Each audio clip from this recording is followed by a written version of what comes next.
좀 얼굴 보고 힘내도록 고생하다가도 오신 분들이 많으니까 우리 좌우에 좀 격려 좀 하시면 좋겠습니다. 자, 안녕하세요. 반갑습니다.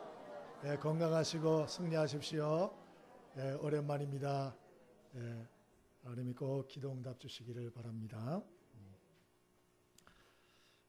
벚꽃 핀 지가 얼마 안 됐는데 오다 보니까 비가 오고 또 강풍이 불고 예전에 그래서 아주 바닥에 벚꽃들이 그냥 지천으로 깔린 걸 보았습니다.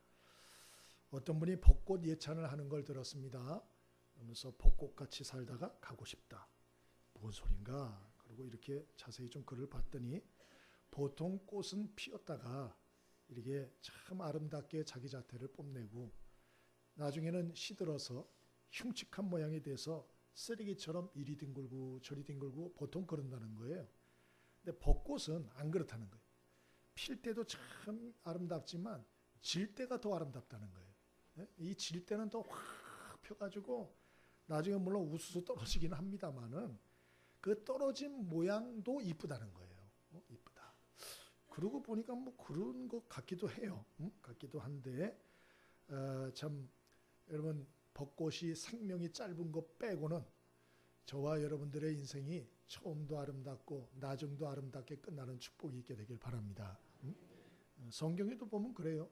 성경의 인물도 보면은 처음에 잘 시작했는데 나중에 엉망진창된 사람도 있어요. 되게 많아요. 그런 사람들이. 대표적인 사람이 사울왕이잖아요. 얼마나 겸손하고 참 얼마나 기대주의였습니까? 그런데 그가 왕이 돼가지고 점점 이렇게 살다 보니까 아이 교만이 들어가서 나중에 하나님 말씀 아나무인인 사람이 되지 않습니까? 그리고 나중에 여러분이 아는 대로 하나님의 신이 떠나서 악령이 속에 역사함으로 번뇌하다가 그리고 그렇게 다윗을 미워하다가 나중에 여러분이 아시는 대로 전쟁에서 자결하여 죽죠. 참 비참한 사람이에요. 또 여러분이 잘 아는 솔로몬 왕도 얼마나 참 괜찮은 사람이었습니까? 왕이 돼가지고도 지혜가 있는데도 불구하고 하나님께 일천번제를 드리면서 지혜를 달라고 아주 그렇게 잘했던 사람 아니에요? 근데 여러분이 잘 아는 대로 나중에 시간이 지나면서 변질이 돼가지고 온갖 타락의 길을 가고 그리고 나중에 그 아들들을 참 여러 가지 분열의 길을 가게 하는 이런 어리석은 자가 되게 되었죠. 예? 여러분 처음이 좋아도 나중에 엉망되면 아무 소용이 없어요. 그러나 반대로 처음은 엉망이었는데 나중에 좋은 사람들이 있었어요. 잘 아시는 모세 나이 40대 가지고 살인범이 되고 혈기 충만해서 미디안으로 도망가지 않습니까? 그리고 목동 생활을 하면서 인생이 이제 종쳤다 생각을 하는데 나이 80에 하나님이 그를 부르죠. 그리고 이스라엘의 영도자로서 쓰임을 받다가 그가 사명을 이루고 120세 되었을 때 그가 시력도 좋고 건강도 좋은데도 너 사명 다 했다. 여기까지다. 하나님은 그냥 불러갔어요. 건강했는데 그냥 갔습니다. 예? 참 멋지지 않습니까? 또 사도 바울도 젊은 시절에 그가 예수 믿는 자를 잡아 죽이는 이런 일들, 악한 일들을 많이 했습니다마는 그가 회심을 하고 나서는 복음을 증거하는 자로 아주 복음에 미친 자처럼 온 세계에 복음을 증거하고 교회를 세우는 이런 인생을 살다가 순교하지 않습니까? 여러분 바라기는 처음은 좋았는데 나중에 엉망되는 사람 제발 되지 않길 바랍니다. 부탁해요. 제발 그렇게 되지 마세요. 예? 아주 모양새가 우습습니다. 그거보다는 처음은 좀 엉망이라도 나중에 더 아름다운 인생 되어지길 바랍니다. 그리고 금상첨화인 거 가장 좋은 것은 처음도 좋고 중간에도 잘하고 마지막도 잘하고 아름다운 이런 인생이 되어질 수 있길 바랍니다. 우리 옆에 사람에게 좀 축복해 주시죠. 우리 처음과 끝이 다 아름다운 인생 되어지길 바랍니다. 인사 좀 하겠습니다.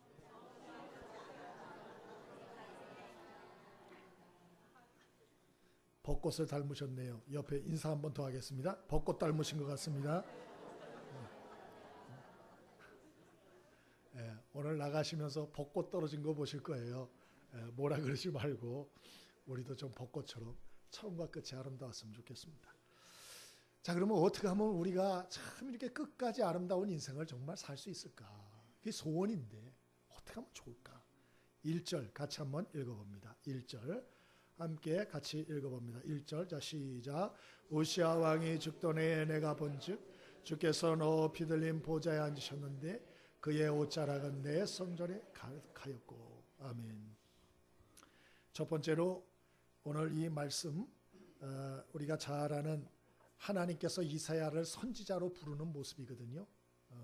이 대선지자라고 하는 이사야를 처음 부른 장면이에요.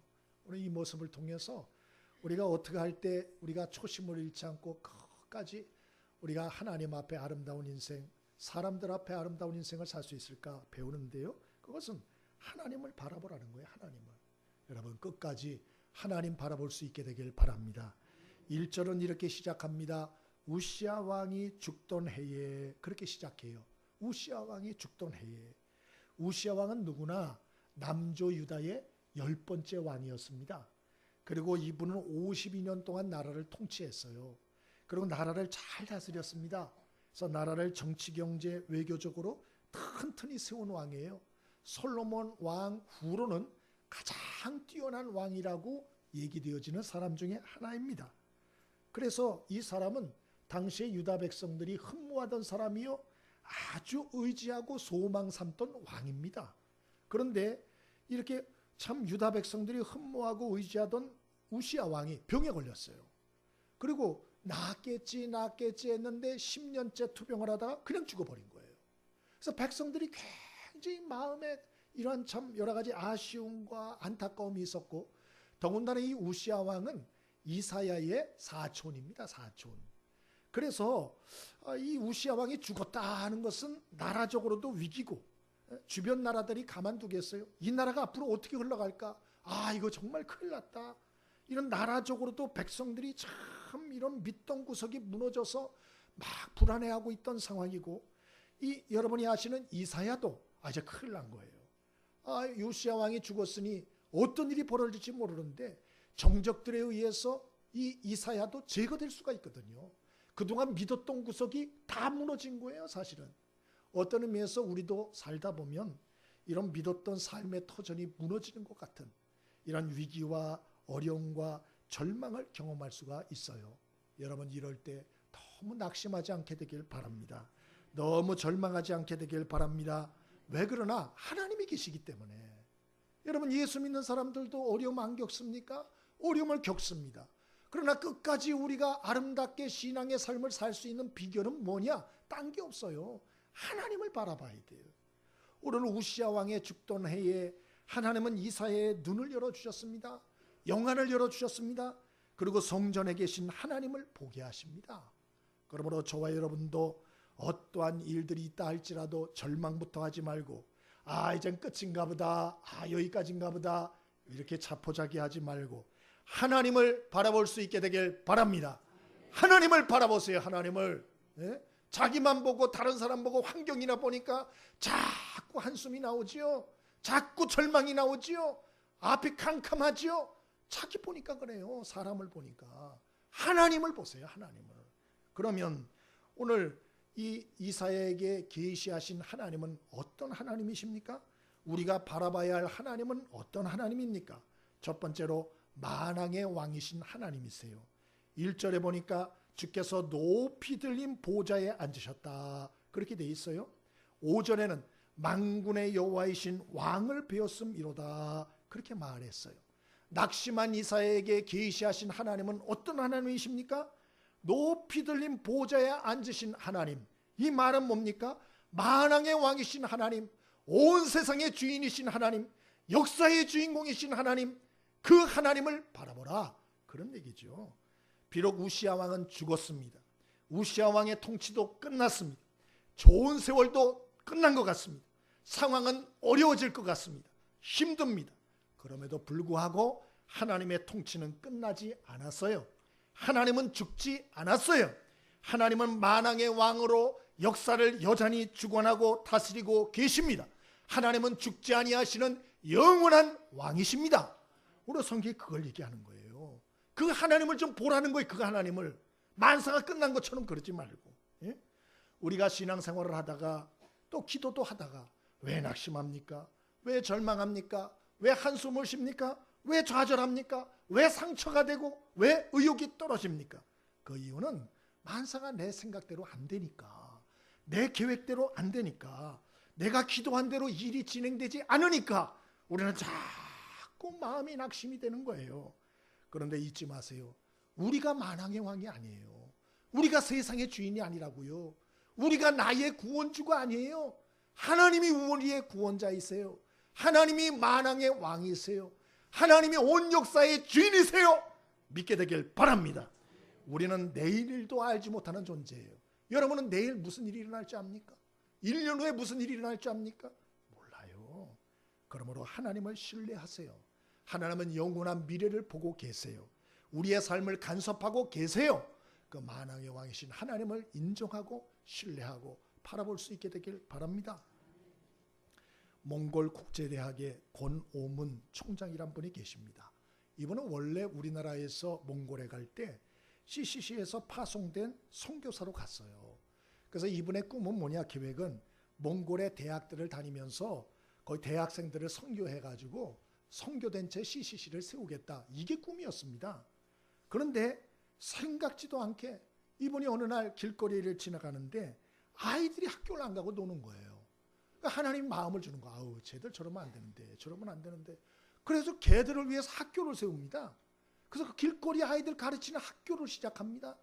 그리고 그것이 점점 커가고 점점점 하나님이 역사하기 시작하면서 나중에 뭐까지 세웠나?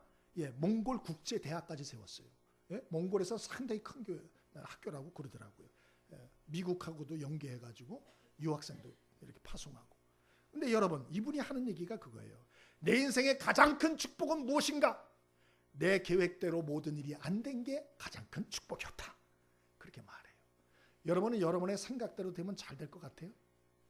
그럴 것 같지요? 네, 그렇지 않습니다. 그게 내 착각이라는 거예요. 여러분, 만왕의 왕이신 하나님을 바라볼 수 있게 되길 바랍니다. 어떠한 일에도 너무 낙심, 좌절, 절망하지 마세요.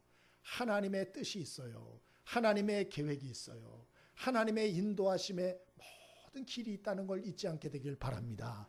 그리고 만왕의 왕이신 하나님을 바라보고 신뢰할 때 우리 낙심, 절망에서 일어날 수가 있어요. 뿐만 아니고 어떤 하나님을 또 계시해 주십니까? 1절에 보니까 자비와 긍휼이 풍성하신 하나님을 계시해 주시는 것을 보게 됩니다. 오늘 하나님의 성전에 뭐가 가득했다고 되어 있습니까? 1절에 보니 그의 옷자락이 성전에 가득하였다. 이게 무슨 뜻인가? 하나님 옷 입고 다닌다는 얘기인가? 이런 얘기가 아니에요. 룻기에 보면 당신의 옷자락으로 나를 덮으소서, 그런 말씀이 있어요. 이게 무슨 뜻인가? 옷자락으로 덮어준다 하는 것은 보호해주고 책임져준다, 그런 뜻이 있어요. 여러분, 어릴 때 보면은 우리 엄마들이 치마를 입고 이렇게 집에서 일을 하고 그러면 애가 막 놀다가 어디로 들어와요? 치마 속으로. 왜 그런지 몰라. 특히 우리 막내가 그러더라고. 막 놀다가 엄마 치마 속으로 이렇게 들어가고 종종 하더라고요, 보니까. 그렇게 하면 자기를 때리러 오는 언니가 자기를 때릴 수 있어요, 없어요? 못 때리죠. 아니면 주변에 누가 건드릴 수 있어요, 없어요? 못 건드리죠. 그러니까 엄마 치마 속으로 일단 들어가고 보는 거예요. 왜? 내 편이 돼주니까. 여러분, 오늘 하나님의 성전에 하나님의 옷자락이 가득했다. 무슨 표현입니까? 하나님은 연약하고 부족하고 고통 많고 문제 많은 우리들, 그 앞에 나갈 때 하나님은 덮어주시고 품어주시고 책임져주시고 보호해주시는 자비와 긍휼이 풍성한 하나님이라는 사실을 잊지 않게 되길 바랍니다. 그래서 그 하나님 앞에 나가라는 거예요. 그 하나님은 무서운 하나님이 아니에요. 엄마의 치마포처럼 우리가 그 하나님의 은혜를 구할 때 우리의 모든 삶을 위로해 주시고 치료해 주시고 책임져 주시는 하나님이다. 그래서 히브리서 4장 16절에 그러므로 우리가 긍휼하심을 받고 때를 따라 돕는 은혜를 얻기 위하여 은혜의 보좌 앞에 담대히 나아갈지니라, 그렇게 말씀한 것입니다. 여러분, 긍휼과 자비가 풍성하신 하나님 앞에 날마다 나아갈 수 있길 바랍니다. 김인화 선교사라고 여자분인데 베트남 파송 선교사예요. 이분 얘기도 들었는데 기가 막히더만요. 이분이 이제 베트남에서 선교를 하고 딸을 이제 미국에 유학을 시켰대요. 그래서 미국에서 양리학이라고 박사학위, 그 얼마 사람도 없대요. 그거를 이제 수료식이 있는 바로 전날 하루 앞두고 이 술에 취한 트럭 운전사가 이 딸이 타고 운전해 가던 이 차를 들이받아 가지고 이 딸이 거기서 즉사했어요. 말이 됩니까? 여러분, 여러분 얼마나 원망이 되겠어요? 하나님 앞에 저주스러운 말이 얼마나 많이 나올 수 있겠어요? 예? 누가 이 사람에게 위로의 말을 해줄 수 있겠어요? 예? 무슨 말이 위로가 되겠어요? 근데 이분이 하나님의 교회에서 기도를 했답니다. 기도를. 하나님이 이분에게 환상을 보여주시고 음성을 들려주셨대요. 어떤 환상을 보여주시나 음성을 들려주셨나? 딸아, 염려하지 마라. 내 딸은 믿음이 가장 좋을 때 천국에 와서 지금 나와 함께 있다. 너무 염려하지 마라. 너무 염려하지 마라. 그렇게 말씀을 하더래요. 그래서 이분이 그 위로를 받고, 그리고 그 하나님 온전히 말씀 온전히 마음에 담고 이 트럭 기사도 용서해주고, 그리고 지금도 베트남에서 이 사명을 잘 감당하고 있다. 이런 간증을 읽었어요. 여러분, 우리가 정말 끝까지 아름답게 우리의 사명을 감당하며 살 수 있는 비결은 뭘까요? 예? 꽃길만 걸어가게 하면 그렇게 살 수 있을까요? 아니에요.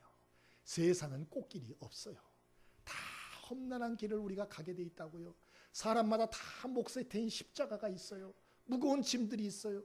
사망의 음침한 골짜기를 가는 것처럼 다 눈물의 골짜기를 거쳐가야 돼요. 근데 어떻게 우리가 망가지지 않고 끝까지 아름답게 인생을 우리가 살 수 있습니까? 다른 거 없어요. 하나님 바라봐야 돼요. 하나님 가까이 하셔야 돼요.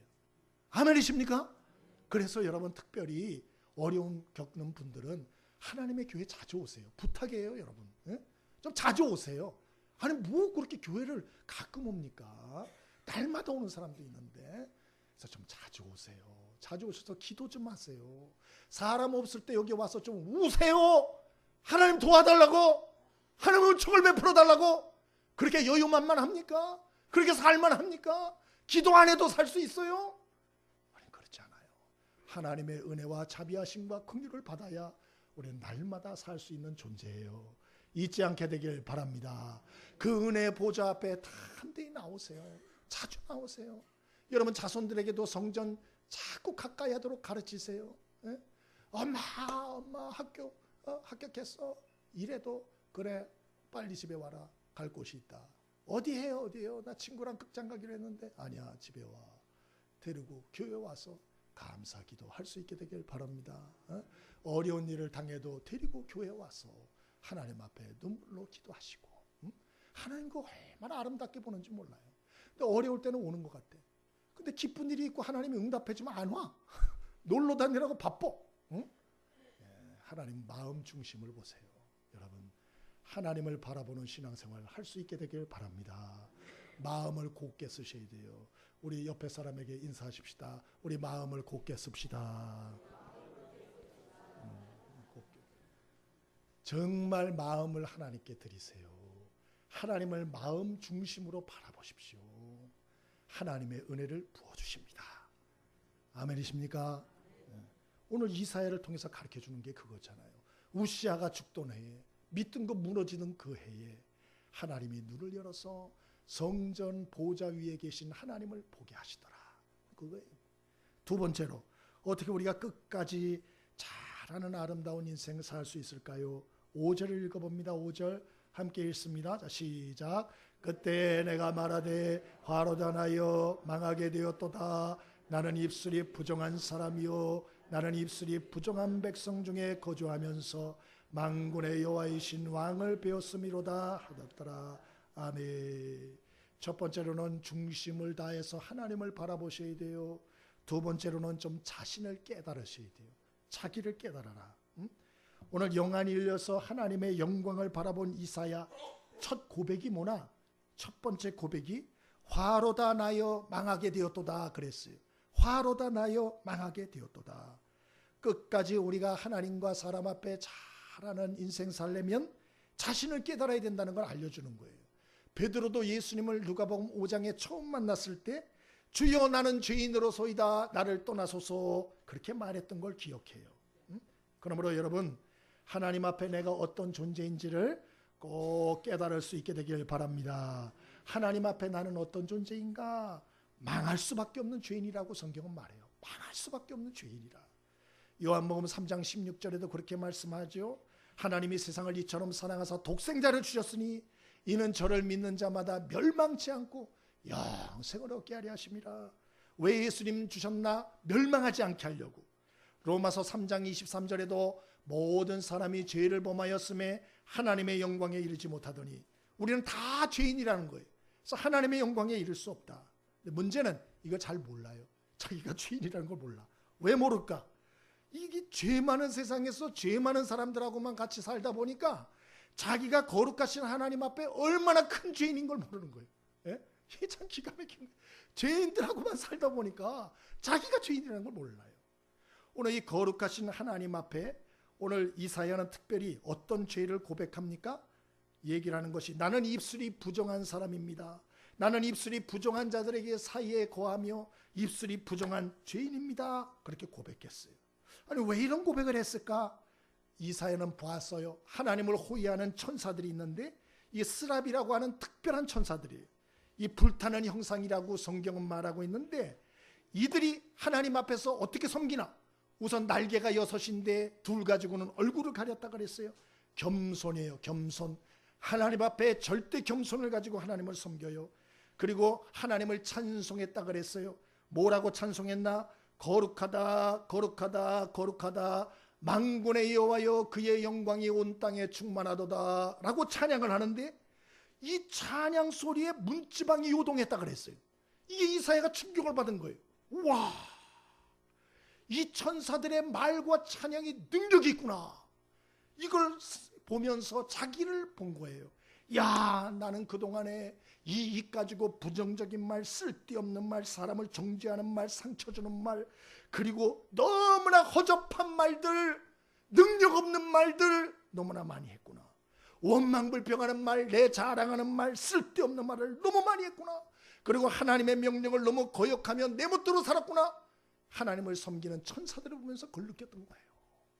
그러면서 화로다 나여 망하게 되었도다. 나는 인간도 아니다. 그러면서 천사들을 보면서 자기의 죄를 깨닫는 거예요. 자기 죄를. 예? 여러분, 우리가 하나님 앞에 망할 수밖에 없는 죄인이라는 걸 잊지 않게 되길 바랍니다. 우리처럼 하나님의 말씀을 안 듣는 존재가 없어요. 천사들은 하나님 말씀하면 절대 복종해요. 예? 우리처럼 이렇게 고집세고 이렇게 어리석고 그런 존재가 없어요. 영적으로. 우리는 어떤 존재냐? 망할 수밖에 없는 죄인이라고 성경 말합니다. 두 번째로 어떤 죄인이냐? 어떤 존재냐? 그럼에도 불구하고 하나님께 죄악을 용서받은 죄인이라고 성경은 말해요. 이사야가 하나님 앞에 나는 입술이 부정한 사람입니다 라고 고백했더니, 하나님이 천사를 시켜서 제단 숯불 하나를 가져와서 이사야의 부정한 입술을 지지게 했어요. 그리고 말씀합니다. 내 죄가 사하여졌고 내 악이 제하여졌다. 우리는 이것을 통해서 하나님이 그 백성의 죄악을 용서해 주시고 그 백성을 하나님 새롭게 하길 원한다 하는 것을 우리에게 깨닫게 하는 거예요. 그 하나님의 마음을 알게 하는 것입니다. 여러분, 죄 사함을 얻고 거룩해 주는 것은 인간 스스로 할 수가 없어요. 하나님의 은혜가 임해야 돼요. 예수님의 십자가의 보혈로만 우리 죄가 씻겨주는 줄 믿습니다. 하나님은 우리가 범죄하여서 낙심하고 절망하고 자포자기하고 이런 걸 원하지 않아요. 하나님은 우리가 죄를 회개하길 원해요. 죄를 깨닫고 회개하고 용서받길 원하세요. 그리고 다시 하나님의 사랑받는 백성으로 힘있게 살길 원하세요. 이게 하나님의 소원이요, 하나님의 꿈이요, 하나님의 기대예요. 잊지 않게 되길 바랍니다. 예전에 신안 앞바다에서 어떤 어부 하나가 그물을 딱 내려서 끄집어내다가 도자기들을 발견했어요. 그래서 이걸 갖다가 개밥그릇으로도 사용을 하고 요강으로도 사용을 하고 실제로 나와요. 그리고 강냉이 장사 굴러다니는 걸 보고 저거 팔라 그러더래요. 그래서 얼마 주겠냐 그래 1,500원에 팔았답니다. 1,500원에. 많이 받은 거죠 그때 당시로. 근데 나중에 알고 보니까 이게 다 보물들이요. 보물들. 그래서 최고가 나는 게 얼마였냐? 10억에서 15억. 예? 그거를 세상에 개밥그릇으로 사용하고 요강으로 사용하고 그런 거예요. 예? 여러분, 우리는 가벼운 존재가 아니에요.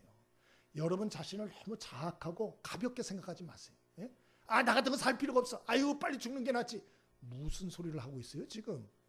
여러분, 사람은 하나님의 형상대로 창조받은 하나님의 걸작품이에요. 하나님의 계획과 목적이 있어서 지으셨다라고 성경은 분명히 말해요. 우리 생명의 주인은 내가 아니에요. 내 인생의 주인이 내가 아니라니까요. 하나님이 뜻이 있어서 보낸 거예요. 누가 함부로 자기 목숨을 자기가 끊으라 그랬어요. 예? 큰 죄입니다. 그 하나님 앞에. 아마 하나님 앞에 가면 많이 두들겨 맞을 거예요. 예? 큰 죄입니다. 그것은. 여러분, 하나님이 원하는 것은 우리가 죄를 짓고 엉망이 됐다 할지라도 자포자기하고 그리고 자기 스스로를 자꾸 절망의 구덩이에 빠뜨리는 게 아니고 하나님 앞에 회개하고 용서함 받고 다시 하나님의 사랑의 백성으로 사는 것이 하나님의 뜻이라는 걸 잊지 않게 되길 바랍니다. 그래서 우리 자신이 어떤 존재인지를 잘 아셔야 돼요. 우리는 어떤 존재입니까? 망할 수밖에 없는 죄인이에요. 그러나 또 하나 깨달아야 할 것은 우리는 망할 수밖에 없는 죄인이지만 하나님께 용서받은 죄인이라는 것도 기억할 수 있게 되길 바랍니다. 그래서 항상 우리가 범죄했을 때 회개하고 용서받고 이래 자꾸 용기를 내고 그러셔야 돼요. 마지막 세 번째로 끝까지 아름다운 인생을 살기 위해서는 어떻게 해야 될까요? 8절을 읽어봅니다. 8절 함께 읽겠습니다. 자, 시작. 내가 또 주의 목소리를 들으니 주께서 이르시되 내가 누구를 보내며 우리를 위하여 갈고 하시니 그때 내가 이르되 내가 여기 있나이다 나를 보내소서 하였더니 아멘. 우리가 끝까지 잘 할 수 있는 아름다운 인생 살려면 우리는 첫 번째로 반드시 마음을 다해서 하나님을 바라보셔야 됩니다. 두 번째로는 어떻게 해야 될까요? 바로 내가 어떤 존재인지를 깨달으셔야 돼요. 좀 자기를 바르게 깨달으셔야 돼요. 그리고 마지막으로는 사명의식을 가지고 살아야 된다 하는 것을 오늘 깨닫습니다. 오늘 죄사함을 받은 후에 이사야 선지자는 하나님이 하시는 음성을 듣습니다. 내가 누구를 보내며 누가 우리를 위하여 갈고 그런 음성을 들었어요. 여태까지 이사야 선지자는 나 힘들다. 앞으로 어떻게 살지? 뭘 먹고 살지? 이제 어떻게 하면 좋지? 이 나라는 앞으로 어떻게 되지? 이런 고민 가운데 빠져 있었는데 그러나 영안이 열려서 하나님의 음성을 들으니까 하나님이 사람을 찾고 있다는 걸 알았어요. 누가 우리를 위하여 가며 내가 누구를 보낼고 하나님이 사람을 찾고 있구나. 보낼 사람을 찾고 있구나. 하나님이 일할 사람을 찾고 있구나. 하나님 영광을 위해서 많이 방황하는 나보다 더 고통하는 사람들을 살릴 그러한 축복의 통로 되어 살 사람을 찾고 있구나. 그걸 깨달은 거예요. 그래서 뭐라고 대답합니까? 주여 내가 여기 있나이다. 날 보내소서. 그렇게 응답했다. 그리고 헌신하고 결단했다. 오늘 이 말씀을 하고 있는 것입니다. 여러분 우리의 삶 속에 낙심하고 절망하고 또 이런저런 문제가 많잖아요. 여러분 그 문제에 집중하고 파고들면 문제가 해결될까요? 더 큰 화를 불러올 수 있다는 거 아셔야 돼요. 손 잘못되면 그 문제가 더 큰 화를 불러올 수 있어요. 기도하면서 잘 하셔야 돼요. 그리고 가장 좋은 것은 무엇이냐? 모든 문제의 답을 가지고 계신 하나님께 그 하나님의 동역자로 살 수 있게 되길 바랍니다. 그 하나님의 파트너로 살 수 있게 되길 바랍니다. 그러면 두려울 게 아무것도 없는 것이에요. 오늘 이사야가 그 삶을 헌신하고 있는 것입니다. 여러분 우리들의 삶 속에 하나님이 주신 은혜가 얼마나 많습니까? 우리의 죄사함 받고 하나님께 받은 은혜가 많이 있잖아요. 그러면 당연히 하나님의 동역자로 사명의식을 가지고 살아야 돼요. 이솝 우화에 보면 이런 얘기가 하나 나와요. 어떤 학교의 학생 하나가 이제 선생님이 저기 너 가가지고 이렇게 목욕할 때 좀 참 시내가 사람이 많나 적나 한번 보고 와라. 그래 시킵니다. 그 말을 듣고 이 학생이 가서 봐요. 그리고 선생님한테 옵니다. 선생님 한 사람밖에 없습니다. 이렇게 말을 해요. 그러자 그래? 가자 우리 가서 몇감으로 가자. 그리고 갔어요. 가봤더니 사람들이 바글바글한 거예요. 그래서 이 학생에게 선생님이 화가 나서 책망하며 묻습니다. 아니 사람들이 한 사람밖에 없다면 왜 이렇게 많어? 그랬더니 이 학생이 이렇게 말했대요. 선생님 사람 같은 사람이 한 명밖에 없습니다. 그러더래요. 그 무슨 소리냐? 이렇게 물어봤더니 선생님 제가 여기 와가지고요 유심히 지켜왔습니다. 그런데 저 물속에 들어가려고 하다가 저기 앞에 저 보이시죠? 저 큰 돌. 거기에 수풀의 사이에 숨겨져 있는 그 돌에 걸려가지고 여러 명이 넘어졌어요. 그런데 다들 그냥 들어갔어요. 근데 한 사람만 넘어졌다가 그거를 저쪽으로 치워놓고 들어갔어요. 그러니까 사람다운 사람은 한 사람밖에 없는 것이죠. 그래 말했다. 이솝 우화는 원래 교훈을 위해서 기록된 거기 때문에 아주 의미심장한 거예요. 여러분 우리는 하나님의 은혜로 죄사함을 받아서 하나님의 자녀 되었습니다. 뿐만 아니고 작고 큰 많은 은혜로 지금도 살고 있어요. 그런데도 내 자신과 내 가족만 위해서 살아요? 사람이 아니죠. 이거는 기본이 안 된 거예요. 기본이. 예? 정말 하나님의 은혜로 구원받고 내가 그 은혜로 여기까지 살아왔다라고 정말 믿는 사람들은 절대로 자기 자신만 위해서 살 수가 없어요. 이 속에 불이 붙어요. 그렇게 살면 죽을 것 같아. 안 그런 분들 많으신 것 같아요. 여러분, 그게 정상이에요. 저와 여러분이 오늘 나만 힘든 것이 아니고 이 땅에는 힘들고 곤고하게 사는 하나님의 은혜와 사랑을 모르고 사는 사람 많습니다. 저와 여러분이 하나님이 나에게 주셨던 은혜와 하나님이 주셨던 그 사랑을 증언하는 축복의 통로 되어지기를 바랍니다. 오늘 이사야도 보세요. 이사야도 하나님을 만났어요. 천사를 보았어요. 그리고서 그가 이 우시아 왕, 요담 왕, 또 히스기야 왕, 므낫세 왕 때 하나님의 말씀을 백성들과 또 왕들에게 전해요. 그러다 나중에 순교합니다. 예? 이 헌신의 삶을 살잖아요. 사명적 삶을 살지 않습니까? 자기만을 위해 살지 않아요. 사명의 삶을 살아요. 어떤 분은 그래요. 목사님, 저도 이사야처럼 하나님을 좀 보고 천사들도 보고 막 와, 이러면 나도 그렇게 살 것 같아요. 그런 분들이 있어요. 진짜예요? 여러분, 진짜 여러분도 이사야와 똑같이 이런 거 보여주면 그렇게 살 자신 있어요? 4대 왕을 거쳐서 두려워하지 않고 말씀을 전하고, 여러분 나중에 이사야가 어떻게 죽었는 줄 아세요? 끔찍해서 내가 말도 못하겠어요. 그러니까 우리는 그래요. 그냥 영광스러운 건 막 경험하길 원해. 그런데 희생하는 걸 원하지 않아. 예? 여러분, 하나님의 영광을 그만큼 보여준 사람들은 책임도 크다는 걸 아셔야 돼요. 그러니까 제발 좋은 소리 할 때 이런 말씀 이렇게 보면서 내가 경험을 안 했다 할지라도 와, 하나님 살아계시구나. 와, 천사도 진짜 있네. 와, 죽은 후에 새로운 세계가 있구나. 영적인 세계가 정말 있구나. 의심하지 말고 믿게 되길 바랍니다. 그 사람들이 지혜로운 사람들이에요. 지혜로운 사람들. 예? 그리고 하나님의 나라의 소망을 가지고 그 명령에 순종함으로 우리의 모든 사명을 잘 감당하여서 하나님께 영광 돌린 인생 살았으면 좋겠어요. 김경환 선교사라고, 이분은 일본 선교를 20년 한 분이 20년. 그런데 이분 얘기를 제가 들었는데요. 이분은 일본에 대한 사랑이 많더만요. 우리나라 사람인데. 그래서 이분은 특별히 노방전도를 울면서 하는 걸로 유명하더라고요. 울면서. 그렇게 울면서 전도를 한대요. 한번 구경하고 싶어요. 가가지고. 그러니까 이분이 뭐라 그러나 우리 저 목사님들 모인 자리에서 일본 이대로 있으면 망합니다. 망한 이후에 기도해 주면 무슨 소용이 있습니까?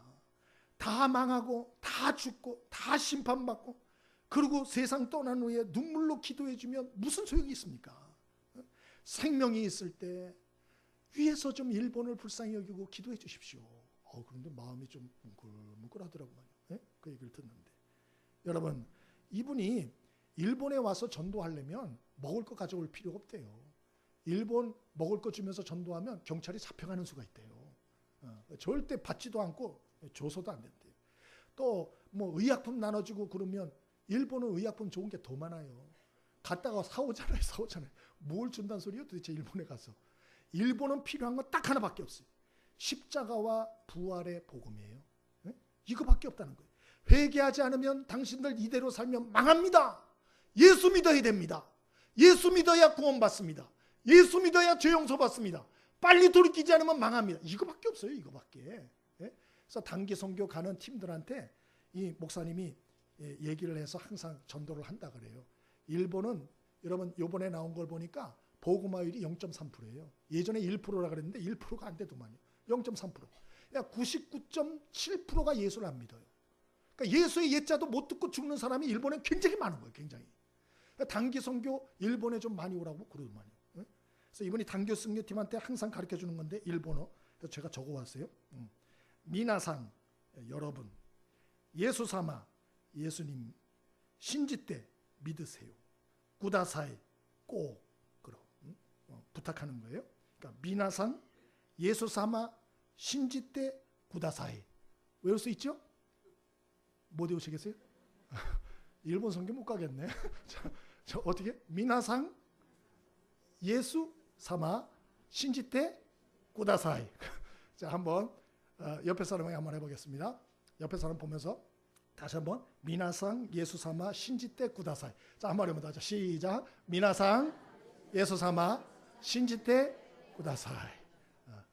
그렇게 하는 거예요. 근데 이렇게 하면 예수 믿을까요? 안 믿을까요? 이 선교사님은 울면서 이 소리를 한대요. 그게 다른 거예요.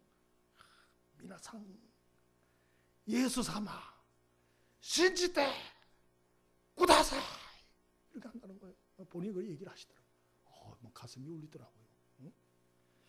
여러분, 지금 이 사명의식 가지고 사는 사람은 많습니다. 많아요. 일본 선교사니까 그렇죠? 그래요. 그럼 또 한 번 얘기해 드릴게요. 얼마 전에 오셨던 한우리교회 권사님 얘기해 드릴게요. 이분한테 직접 들은 건데요. 이분이 아파트 전도를 하다가 눌렀대요. 아파트 전도를 할 때 비결이 뭐죠? 문을 싹 열어주면 제일 먼저 뭐 해야 돼요? 오른발을 뒤밀어야 된다는 거. 우리 들었잖아요. 오른발을 뒤밀어야 돼. 이분이 오른발을 딱 뒤밀었대요. 그런데 문을 쾅 닫은 거예요. 젊은 사람이 쾅 닫은, 압니다! 하고 쾅 닫았대요. 의학 소리가 나는 거죠. 뭐. 그래서 다리가 부러진 줄 알았대요, 자기는. 너무 그래가지고 너무 미안해하고 그 젊은 세대가 병원에 실려갔답니다. 119 불러가지고 엑스레이도 찍고 했는데 다행히 뼈는 부서지지 않았어요.